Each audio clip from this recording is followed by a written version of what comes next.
પ્રાચીન કાળથી જળ વ્યવસ્થાપન ક્ષેત્રે ગુજરાત અને તેની પ્રજાએ અનેરું કૌશલ્ય દાખવ્યું છે. ધોળાવીરા પ્રાચીન હડપ્પન સંસ્કૃતિનું આ આદર્શ નગર તેના વ્યવહારદક્ષ જળ વ્યવસ્થાપન અને જળ સંગ્રહ માટે પ્રખ્યાત હતું. સરદાર સરોવર યોજના, જે વિશ્વનું સૌથી વિશાળ નહેર તંત્ર છે, તે હવે બીજી હરિયાળી ક્રાંતિની છડી પોકારી રહ્યું છે. અને હવે ગુજરાતે પાણીની અછતવાળા વિસ્તારો ઉચ્ચ કૃષિ ઉત્પાદકતાવાળી હરિયાળી ભૂમિમાં તબદીલ કરી નાખવા માટે વધુ એક મહત્વાકાંક્ષી કદમ ઉઠાવ્યું છે. આ પ્રકારનું સર્વપ્રથમ પગલું 3,362 મીટરના વિશાળ માળખાનું બાંધકામ, જે બનાવવામાં આવ્યું છે પર્વતને કોતરીને, જે પસાર થાય છે અતિ દુર્ગમ જમીન વિસ્તારોમાંથી, જેના માટે 300 મજૂરોએ સતત 2.5 વર્ષ અથાગ પરિશ્રમ કર્યો છે, તથા 1.4 લાખ ક્યુબિક મીટર પથ્થરોનું ખોદાણ કરવામાં આવ્યું, જેમાં 1,800 મેટ્રિક ટન સ્ટીલનો ઉપયોગ કરવામાં આવ્યો અને 3,80,000થી પણ વધુ સિમેન્ટની ગુણીઓનો. ગુજરાતની સૌથી લાંબી સિંચાઈ ટનલના નિર્માણ માટે, જેનો ફાયદો મળશે પંચમહાલ જિલ્લાના ખેડૂતોને.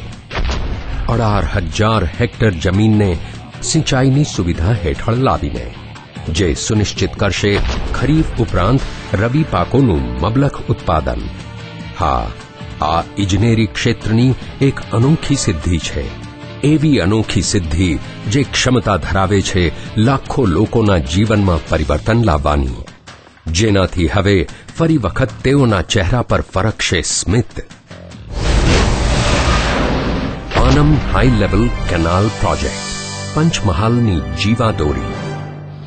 Panam high level canal project એ મુખ્યમંત્રી શ્રી નરેન્દ્ર મોદીની દીર્ઘદ્રષ્ટિમાંથી આકાર પામેલી સુજલામ સુફલામ યોજનાનો અભિન્ન હિસ્સો છે. સુજલામ સુફલામ આ જીવનની શ્રદ્ધા છે ભાઈઓ, અને શ્રદ્ધા તરીકે મેં એનો સ્વીકાર કર્યો છે, કારણ કે મને વિશ્વાસ છે કે આ સુજલામ સુફલામ યોજના ગુજરાતના કરોડો કિસાનોના જીવનને બદલી નાખવાવાળી તાકતવર યોજના. વંદે માતરમ ગીત દેશની આઝાદીના આંદોલનની તાકાત બની ગયું હતું, તો એ જ વંદે માતરમનો આગલો શબ્દ સુજલામ સુફલામ આ દેશની દ્વિતીય હરિયાળી ક્રાંતિનો મંત્ર બની શકે એમ છે. હિન્દુસ્તાનના આર્થિક ગ્રામીણ જીવનને બદલવા માટે, હિન્દુસ્તાનના કૃષિ જીવનને બદલવા માટે, હિન્દુસ્તાનના સામાજિક માનવીના સર્વ પ્રકારના સુખોની પ્રાપ્તિ કરવા માટેનું એક માધ્યમ બની શકે એમ છે. અને એ માધ્યમની પૂર્તિ માટે આ સુજલામ સુફલામ યોજના લઈને આ રાજ્ય સરકાર ગુજરાતના ગ્રામીણ જીવનના ચરણોમાં મૂકી રહી છે. સુજલામ સુફલામ યોજના એટલે સુજલામ સુફલામ યોજના આવી, ખેતરે ખેતરે પાણી લાવી.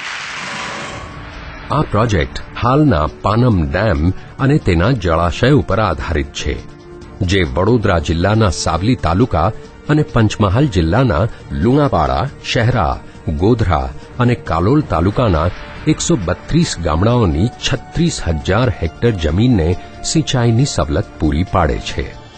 અને હવે પાનમ હાઈ લેવલ કેનાલ આ તાલુકાઓના પાણીની અછતવાળા 75 ગામડાઓની 18,000 હેક્ટર જમીનને પણ સિંચાઈની સવલત પૂરી પાડશે. આ યોજના અંતર્ગત પહાડની અંદર ટનલ બનાવવાની હોવાને કારણે જમીન સંપાદનને લગતી કામગીરીમાં સમયનો ખૂબ જ બચાવ થયો છે.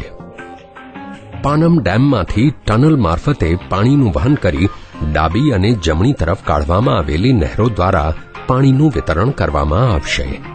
આ ડાબી અને જમણી નહેરો માટે બંધ પડેલી Lunawada Godhra narrow gauge railway લાઇનની ફાજલ જમીનને ગુજરાત સરકાર દ્વારા ₹1.5 કરોડના ખર્ચે હસ્તગત કરવામાં આવી છે, જેથી ખેતીલાયક કિંમતી જમીન બચાવી શકાય છે. 600 ક્યુસેક ક્ષમતા ધરાવતી ડાબા કાંઠાની નહેરનો 16.95 કિલોમીટર હિસ્સો અને 200 ક્યુસેકની ક્ષમતાવાળી જમણા કાંઠાની કેનાલનો 8.04 કિલોમીટર હિસ્સો આ સંપાદિત જમીનમાંથી પસાર થાય છે. આ કેનાલને કારણે ગોધરા, લુણાવાડા અને શહેરા તાલુકાના તળાવો અને કુણ, મેશરી, મહ્યો અને ચીકણી નદી પર બનાવવામાં આવેલા ચેક ડેમોમાં જળ આપૂર્તિ માટે મદદ મળશે. ઉપરાંત આ કેનાલનું બાંધકામ લાઇનિંગ વગરનું હોવાથી આ વિસ્તારમાં ભૂગર્ભ જળના જથ્થા અને સ્તરને ઊંચું લાવવામાં પણ મદદ મળશે. આ ટનલની કામગીરી 10 જાન્યુઆરી 2009ના રોજ પૂર્ણ થઈ હતી. આ તારીખ નાના અને સીમાંત ખેડૂતો માટે એક સીમાચિહ્ન સમી બની રહી છે, કારણ કે હવે તેઓની જીવાદોરી તૈયાર છે. તેઓ જાણે છે તેમની વેરાન ભૂમિ હવે બનશે હરિયાળી, પશુઓને હવે મળશે પર્યાપ્ત ઘાસચારો, ઘરોને હવે મળશે પર્યાપ્ત પાણી પુરવઠો અને ગામડાઓનો ડેરી ઉદ્યોગ ફરી ધમધમી ઉઠશે. જ્યારે દેશ ઇજનેરી ક્ષેત્રની આ અજોડ સિદ્ધિની નોંધ લે છે, ત્યારે ગુજરાત માટે એ ઇજનેરી સિદ્ધિથી પણ વિશેષ છે.